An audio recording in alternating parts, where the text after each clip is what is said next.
can take you in as you take me out. Cut this string, I'm getting higher and I can't seem to calm down. Hello ladies and gentlemen, boys and girls, welcome back to T Gamer Channel. This story shall be another scary one. Now, the haunted Game Boy camera is obviously been a story that's been not widely known for a little bit. Now, as we begin this, I will say this. I'll never ask for anything else. As kids, we all said this at one point. We find something that seems the most amazing in the world, and we just have to have it, no matter what it is. For me, it was the newest handheld Game Boy. It was the Game Boy Color, in fact.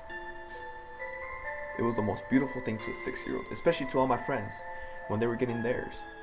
Growing up with four brothers, 4 sisters, and especially not well off, my parents did their best, but we struggled most of the time.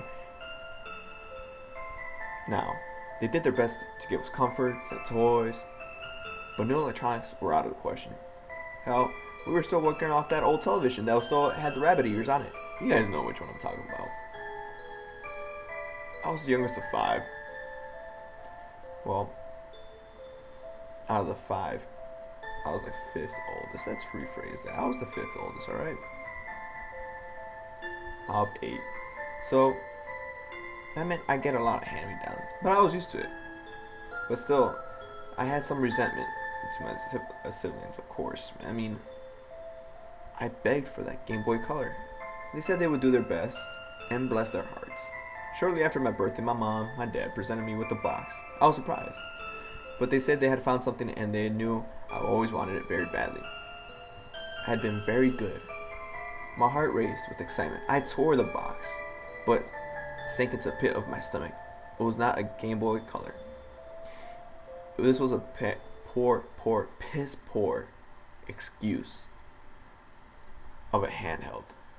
This was a badly abused Game Boy original. It looked like it had been bitten, melted, and the corners, well, they were stained. Up on the top, a strange camera stuck out of the cartridge that was inserted inside. I picked it up. It read Game Boy camera. It somehow managed to find the crappy little printer that came with it. It was a fading little paper printer. You see, Dad found it at a garage sale. My mom stuttered. She was so excited. It was exactly what you wanted. It even has a little cool camera so you can take pictures. They were more excited than I was. I'm not sure of the fact that the first thing was ever given to me was a used piece of junk, but they actually had no idea what I wanted. Maybe they decided it was too much, so a replacement would suffice. And I would never know the difference. But I was not a disappointment. I threw the worst tantrum ever since I was a toddler. I tossed the box on the ground. I cried my eyes out, screaming how awful the thing was. I didn't want this. I wanted my Game Boy Color. Well, you can imagine how that turned out. I got a good whooping from my father in front of all my siblings. A long lecture on gratefulness and how hard they worked, and punishment for my selfishness. They gave my gift to my little brother Brian, only a couple years older than me. I was so angry. I didn't care though. I wanted to be happy. I was happy to get rid of the thing too. Brian, being the jerk he was, teased me about it endlessly. It was a few days after that the camera started printing out. Now, he would tease me from his room, talk about how he played with this cool system, and I was so little and bratty to ever touch it. I would either yell back or slam the door and ignore him. Shortly after though, I heard him leave his room and call out to our mom, claiming that the printer was acting weird. She was busy making lunch, and told him it was probably due to it being used.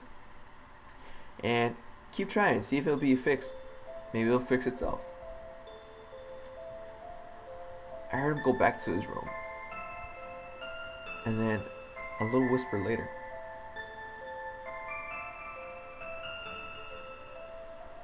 All of a sudden I hear something. It might be busted, I hear him say. That's the end of that, I thought. Anyway, so he goes to his friend's house. And I start wondering, what's wrong with him? I snuck into his room. Found the papers lying on his bed.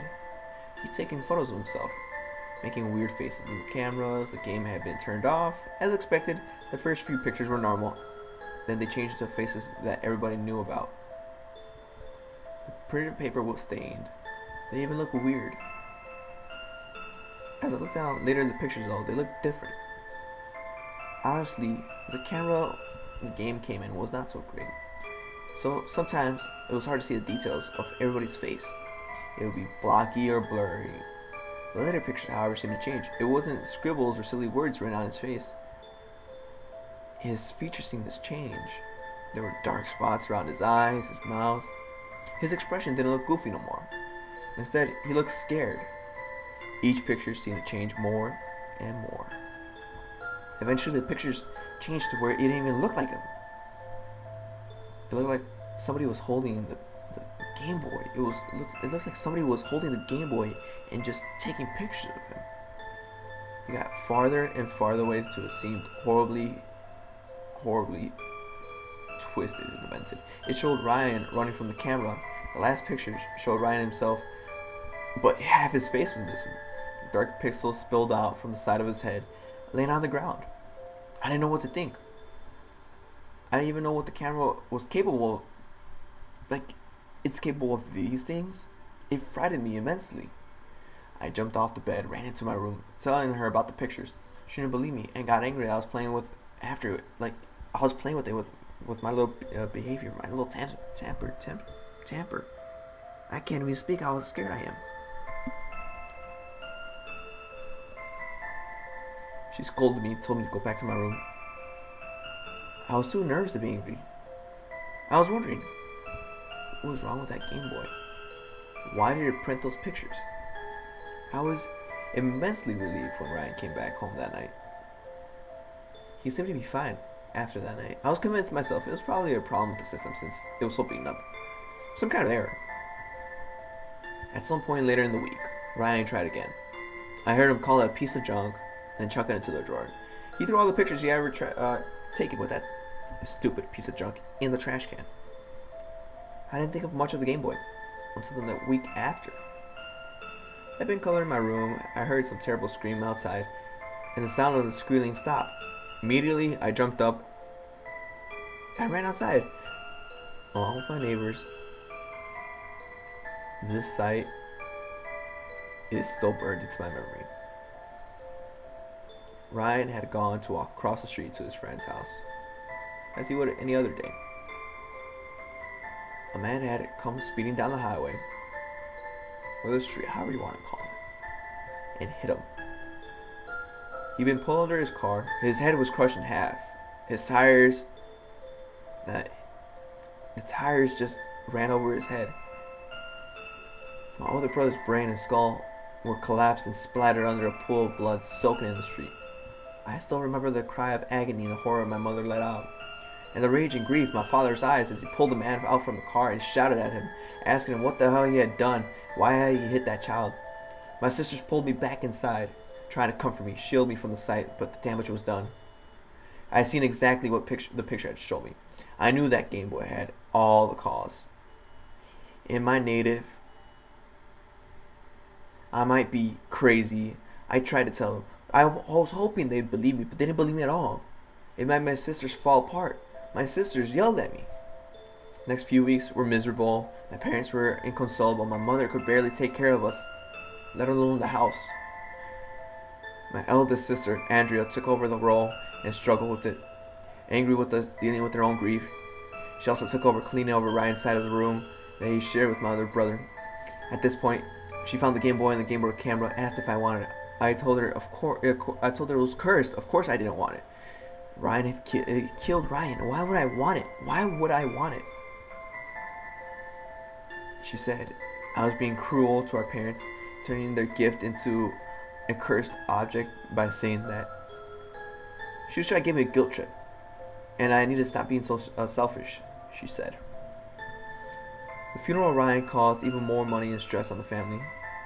And slowly, even though the young age I am, I could not see them handle it any well. I did my best at that point to keep out of any trouble. Did not say anything more about the Game Boy camera. I did not know when she took them, but at some point, I guess she needed some distracting. So I went into my sister's room, found missing sock. Maybe it landed in the clothing. Her trash bin had some paper in it. Ice cold sweat came over my body when I realized I couldn't stop myself. I reached in, looked at the pictures. They were the same. Andrea's face slowly transformed into this horror and fear, and her grotesque, terrifying position. I can only assume, and I can only assume, I gotta say this one more time, I can only assume the only clue on how she would die. In the ending of these pictures, her face was so barely recognizable. Her skin was black. I was definitely sure now that this thing had to be destroyed. I thought to myself, maybe if I could destroy it, I could save my sister from the same fate. I tore her room apart, searching for the Game Boy. Eventually, I found it in the printer. As I held it in my hand, something chilling happened. It turned on. The screen flashed, the logo before it, the noises make the music. The sound was wrong though. It was being played backwards. I had been looking for it straight all this night. My face appeared on the screen. It began to print. In my panic state, I went to shut it off, but the button was, I don't know, gone. Like, I don't understand this. The Game Boy began to spark. The printer spewed out ink everywhere, all over Andrea's bed. I felt it heat up. My hands dropped it. Watching the screen, it began to smoke and sparks began to fly out of the game and the printer. And it did this for a minute or two, until it seemed to die. Needless to say, I got in major trouble when my sister came through the door and found her bedsheet stained with ink and the system broken. My parents were furious and forbid me ever going out with my friends at all, as well as no TV. I was considered very irresponsible and not allowed to touch anything of my siblings' things. It didn't matter. I had saved a horrible fate, and a cursed system was gone, or so I thought. I think back, and I realize of everything I did. The thing that may have saved me was not letting the printer finish. 6 months later, my sister was killed when she was driving home and slipped on something in the car. Now, this unfortunately caused her to crash a car and being trapped inside as it was caught on fire. I mean, it burned her alive. When the police came to parents, they told her she was beyond recognition. She was so badly burned. The only reason I knew it was her is because she was driving my dad's car. I couldn't save her. I didn't dare myself to tell my parents about the pictures. I didn't think they'd believe me anyway. Years passed. We've grown up. My parents never really recovered from Ryan's or Andrea's death. They struggled immensely. The three of us who still live with them anyway, we take care of them. We still have an old rabbit. You know that television, we call it Old Rabbit. We still have him.